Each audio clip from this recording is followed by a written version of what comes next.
ओम नमः शिवाय। श्री शिवाय नमस्तुभ्यम। मैं हूँ नीतू गुप्ता और आप सभी का हमारे चैनल नटखटकाना में बहुत बहुत स्वागत है। आप सभी का दिन शुभ और मंगलमय हो और भगवान भोलेनाथ जी आप सभी की मनोकामनाओं को पूर्ण करें।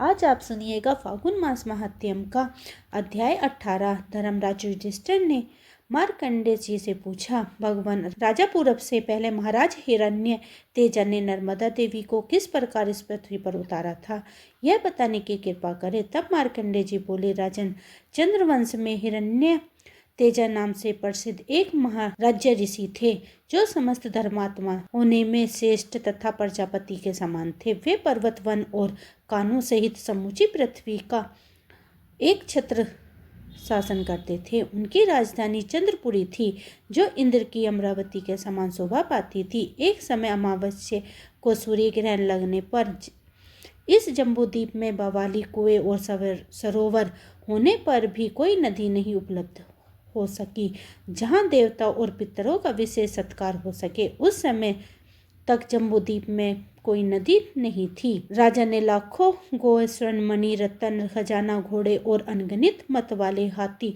ब्राह्मणों को दान में दिए। हव्य और काव्य से पितरों को भी तृप्त किया। समय उन्होंने देखा कि पितरों के लिए जलपान का बड़ा कष्ट है। वे पितरों से बोले, आप लोग कौन हैं और किस कर्म से पवित्र हो सकते हैं। तब पितर कहने लगे, महाभाग्य, दीप नदियों से रहित होने के कारण यहाँ का सब धर्म कर्म नष्ट हो चुका है। नदी के अभाव में ना तो देवता तृप्त होते हैं और ना ही पितर। यदि इस द्वीप में नर्मदा उतर आए तो हम लोगों की मुक्ति हो जाएगी।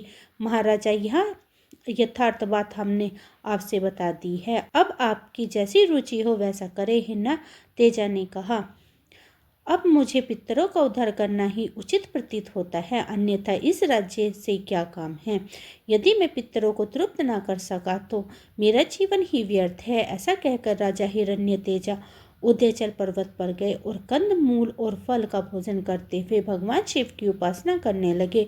उन्होंने बड़ी कठोर तपस्या की। उनकी उत्तम भक्ति जानकर त्रिनेत्रधारी भगवान शंकर ने प्रत्यक्ष दर्शन दिए। राजा ने देवादिदेव महादेव के दिव्य रूप के दर्शन पाकर उनकी 3 बार परिक्रमा की और साष्टांग प्रणाम करके उनकी स्तुति की। राजा बोले, हे सुरेश्वर, आपको नमस्कार है। शूलपान, आपको नमस्कार है। प्रभु, आपकी ही पृथ्वी, जल, तेज, वायु, आकाश, रूप, रस, गंध, बुद्धि, अहंकार, मन, प्रकृति और उसके तीनों गुण हैं। आप ही संपूर्ण इंद्रियों के प्रेरक, समस्त कलाओं से युक्त और कला रहित अविनाशी परमेश्वर है।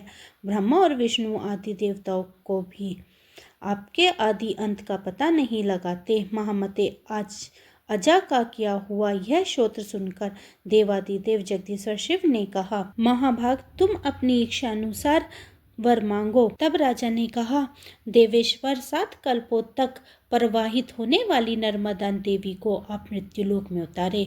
पितर घोर नरक में डूब रहे हैं, उनका उद्धार हो और वे तृप्त होकर मुक्त एवं परम गति को प्राप्त हो। इसके लिए नर्मदा देवी का अवतरण आवश्यक है। महादेव जी बोले, तात नर्मदा जी तो ब्रह्मा, विष्णु आदि देवताओं, दैत्यों तथा अन्य अल्पजीव प्राणियों द्वारा पृथ्वी पर नहीं उतारी जा सकती। अतः तुम कोई दूसरा वर मांगो, उसे अभी दे दूंगा। तब महाभाग्य राजा हिरण्य तेजा ने कहा, प्रभु, आपके प्रसन्न होने पर तीनों लोक में कुछ भी असाध्य नहीं है।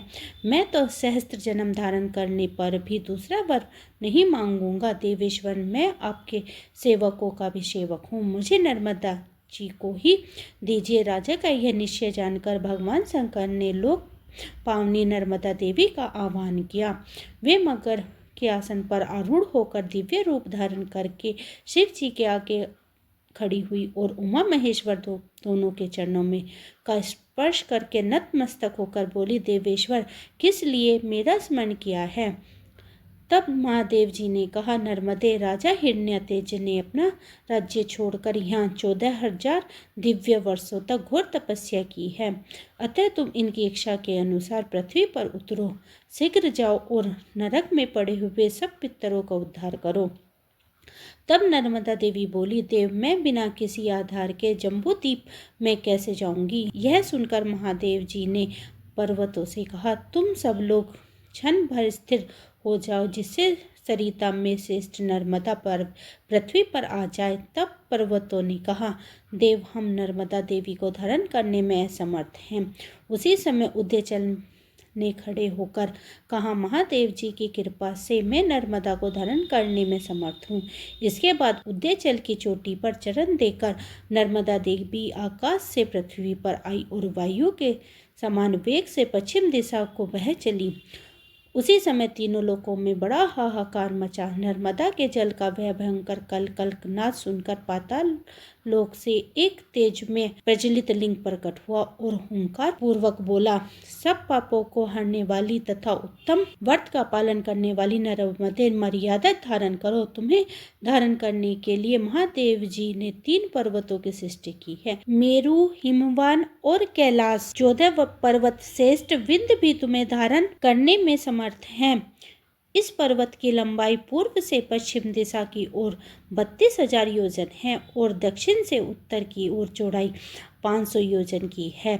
इसके बाद राजश्री हिरण्यतेज ने नर्मदा जी से कहा, देवी आपने हमारे पितरों का उद्धार करने के लिए बड़ा अनुग्रह किया है। नर्मदा ने उत्तर दिया, राजन तुमने मेरे लिए महादेव जी की आराधना एवं तपस्या की है, इसलिए जो तुम्हारे माता पिता के वंश के लोग हैं वे और तुम्हारी रानी वास में रहने वाली स्त्रियां के जो भी सगे संबंधी हैं वे सब मेरे प्रभाव से उमा महेश्वर के लोक में चले जाएंगे। तब राजा ने नर्मदा की में विधि पूर्वक स्नान करके देवताओं और पितरों का तर्पण तथा श्राद्ध और पिंड दान किया। इससे उनके सब पितर नरक से निकलकर देवयान मार्ग पर स्थित हुए। यह नर्मदा का पहला अवतरण आदि कल्प में सत्य युग में हुआ था। दूसरा अवतार दक्ष सवर्ण मान्यवंतर में हुआ और तीसरा अवतार राजा पूरव के द्वारा हुआ वैष्णव मान्यवंतर में संपन्न हुआ है। राजन यह प्राचीन वृत्तांत जैसे मैंने अपनी आंखों से देखा है वैसे बतलाया।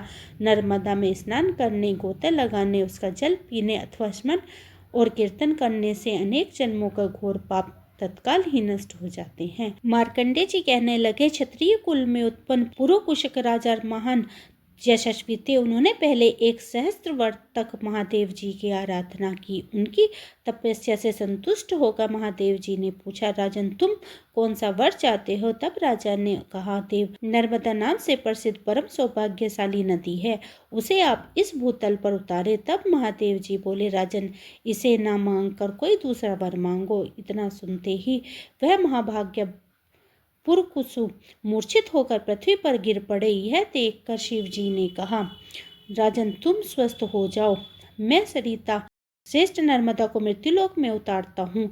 इसके बाद महादेव जी के कहने पर प्रियांक नामक पर्वत महादेवी नर्मदा के वेग की धारण करना स्वीकार किया। राजा और देवताओं के साथ साथ देवी नर्मदा बड़े वेग से चली और प्रयाग पर्वत की चोटी पर होती हुई उसी स्थान पर पहुंची जहां पूर्व काल में राजा पुरथ ने अश्वमेध यज्ञ किया था।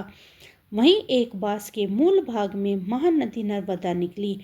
उस समय सब देवता, गंधर्व, यक्ष, अश्वनी कुमार, पिशाच, राक्षस, नाग और तपोधन ऋषि सब लोग अर्घ और पाद से पूजन करके नर्मदा जी की शरण में प्राप्त हुए और बोले, आज हम लोगों का जन्म सफल हुआ है, हमारी तपस्या भी सफल हो गई। देवी यहाँ तुम्हारे दर्शन करके हम सब देवता कृतज्ञ हो गए हैं। हम उसी को पुरुष मानते हैं जिसने नर्मदा जी को यहाँ उतारा है। नर्मदे तुम अपने हाथ से देवताओं का स्पर्श करो जिससे हम सब लोग पवित्र हो जाएं। यह सुनकर नर्मदा बोली, मैं अब तक कुमारी हूँ, मेरे पति नहीं है, अतः मैं देवगणों के स्पर्श नहीं कर सकती। नर्मदा का यह उत्तर पाकर देवता चिंता से व्याकुल हो उठे और बोले, देवी तुम्हारे समान रूप गुण से संपन्न उत्तम वर कहाँ है से प्राप्त हो सकता है। जिससे तुम्हें इस लोक में प्रकट किया है वही तुम्हारा पति हो।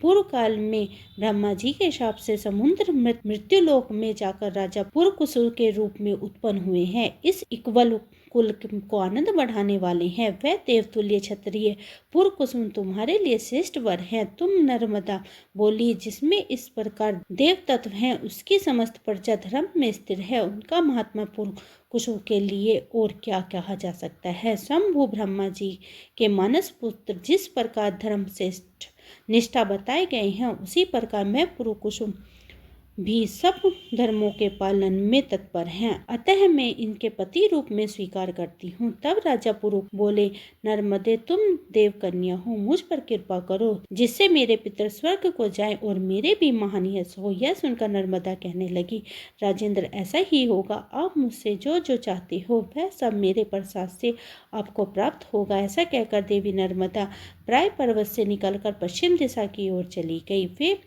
धनुष से छोड़े हुए बाण पृथ्वी पर विदीर्ण करती और पर्वत शिखरों को तोड़ती फोड़ती हुई बड़े वेग से चली जा रही थी। उसी समय विंध्य पर्वत के प्रदेश में भी वे जहाँ जहाँ गई वहाँ स्नान किया जाता है। वह तीर्थ वर्जित स्थान में भी स्नान करने पर सहस्त्र गंगा स्नान का फल होता है। इसके बाद वे दज ऋषि महर्षि हो ने सुख का विस्तार करने वाली लोक पावनी देवी नर्मदा का सांत्वना किया।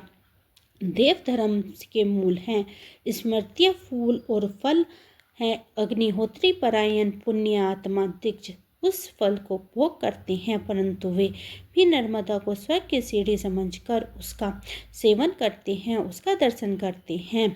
जहाँ जहाँ भगवान शिव के शिव मंदिर के पास पुण्य में नर्मदा विद्यमान है, वहाँ वहाँ नर्मदा नदी का स्नान 1,00,000 गंगा स्नान के समान होता है।